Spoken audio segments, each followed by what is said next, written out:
दोस्तों नमस्कार। दोस्तों मैं ब्रजमोहन शर्मा हर बार की तरह आप लोगों के बीच में आता हूं और आप लोगों के लिए सुप्रीम कोर्ट का लेटेस्ट अपडेट खोज कर लाता हूं। दोस्तों जो मेरे मित्र अभी मेरे यूट्यूब चैनल से नए जुड़े हैं, प्लीज़ वो मेरी वीडियो को लाइक करें और सब्सक्राइब करें। दोस्तों आज भी मैं आप लोगों के लिए सुप्रीम कोर्ट का एक ऐसा लेटेस्ट अपडेट खोज कर लाया हूँ जिसको सुनकर देश के उन युवाओं के जो सरकारी नौकरी पाना चाहते हैं या जो वर्तमान में सरकारी नौकरी कर रहे हैं, उन लोगों के इस फैसले को सुनकर होश उड़ जाएंगे, दांतों तले उंगलियां दबा लेंगे वो। दोस्तों आप मेरी वीडियो में कंटिन्यू बने रहना, अंत तक बने रहना। मैं इस फैसले की एक एक बारीकी को सत्य व सही तरीके से आपको समझाऊंगा और बताऊंगा। दोस्तों ये मामला है हिमाचल प्रदेश का। हिमाचल प्रदेश में शिक्षा बोर्ड में कंप्यूटर हार्डवेयर इंजीनियर की वैकेंसियां निकलती हैं, न्यूज़पेपर में विज्ञापन आता है, उसमें साफ लिखा रहता है कि कैंडिडेट या उम्मीदवार को कंप्यूटर हार्डवेयर में 5 साल का अनुभव होना अनिवार्य है, यानी कि एक्सपीरियंस होना अनिवार्य है। लेकिन एक कैंडिडेट हिमाक्षी जी के पास एमटेक की डिग्री थी मात्र, और उन्होंने लिखित परीक्षा में टॉप भी किया था,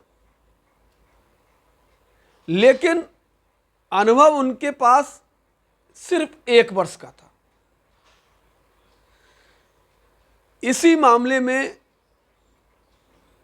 ये सुप्रीम कोर्ट मामला पहुंचा है और सुप्रीम कोर्ट ने इसमें क्या फैसला दिया है, आप लोगों को बड़े ध्यान से इस फैसले को सुनना चाहिए और समझना चाहिए, इसके तथ्यों को भी समझना चाहिए, फैक्टों को।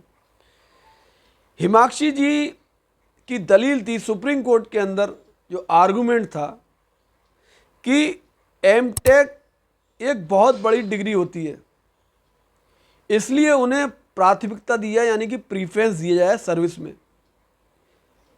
लेकिन सुप्रीम कोर्ट ने इसे सिरे से खारिज कर दिया। सुप्रीम कोर्ट ने उनकी इस दलील को नहीं माना।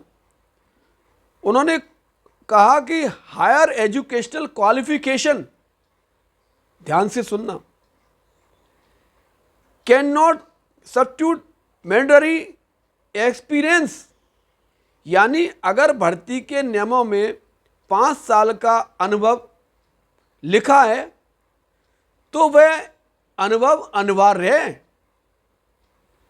यानी आपकी एजुकेशन की जो डिग्री है, कि आपके पास बहुत बड़ी डिग्री है, जो मांगी थी उससे भी ज़्यादा की डिग्री है, वो मान लिया है, वो कतई नहीं माना जाएगा।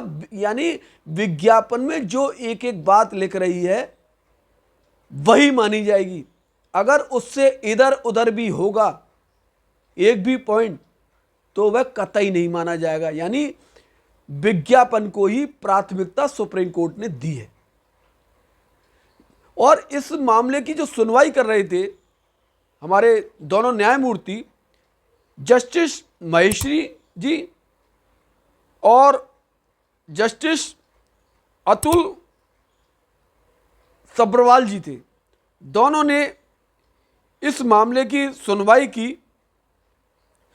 उन्होंने साफ कहा कि आपको क्वालिफिकेशन का फ़ायदा तब मिलता जब आपका एक्सपीरियंस पूरा होता।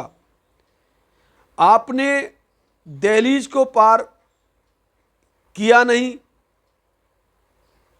तो आप गेट में अंदर कैसे घुसेंगे।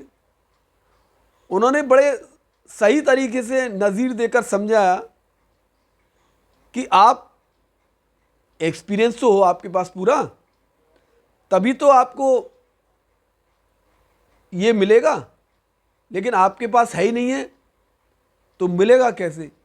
यानी फॉर्म भरते समय प्रत्येक युवा को ये देख लेना चाहिए, समझ लेना चाहिए कि विज्ञापन में क्या क्या चीज़ कैंडिडेट से मांगी गई है। जो जो चीज़ मांगी गई है उन्हीं तरीके से उसमें डॉक्यूमेंटेशन लगना चाहिए, उसी तरीके से फॉर्म को भरना चाहिए। अगर आपके पास नहीं है तो आपको नहीं भरना चाहिए, क्योंकि आपको मालूम है कि विज्ञापन के अनुसार ही अंत में जाकर, इंटरव्यू तक जाकर हमें नौकरी प्राप्त होगी। लेकिन दोस्तों, इस फैसले से दो बातें आप लोगों को जरूर सीखनी चाहिए और गांठ बांध लेनी चाहिए। जो दो बातें मैं बता रहा हूं, ध्यान से सुनना। नंबर एक, भर्ती के नियमों को, उनके रूल्स को, सर्विस रूल्स को बड़े ध्यान से पढ़ना और समझना चाहिए। नंबर दो है, अगर आप किसी जॉब के लिए अप्लाई कर रहे हैं तो सिर्फ अपनी डिग्री ना देखें, अनुभव के हर एक दिन को गिनना चाहिए, उसकी काउंटिंग करनी चाहिए, तभी ये फॉर्म भरना चाहिए। दोस्तों, मैंने अपनी इस वीडियो में उन युवाओं को इस फैसले का एक एक फैक्ट बता दिया है जो लोग सरकारी नौकरी पाने की तैयारी कर रहे हैं। दोस्तों, अगर ये मेरी वीडियो आप लोगों को अच्छी लगी हो तो आप मेरी वीडियो को लाइक करें, सब्सक्राइब करें, शेयर करें। अगर आपके आसपास कोई ऐसी समस्या है जनहित की जिसको बताकर या समझाकर उसका निदान हो सकता है, तो ये चैनल आपका है। आप बेधड़क उस समस्या को मेरे कमेंट्स बॉक्स में लिख सकते हैं। मैं आपसे वादा करता हूं कि मैं उस समस्या की लीगली सत्य व सही तरीके से वीडियो बनाकर आपके और देश के सामने पेश करूंगा। धन्यवाद। जय हिंद, जय भारत।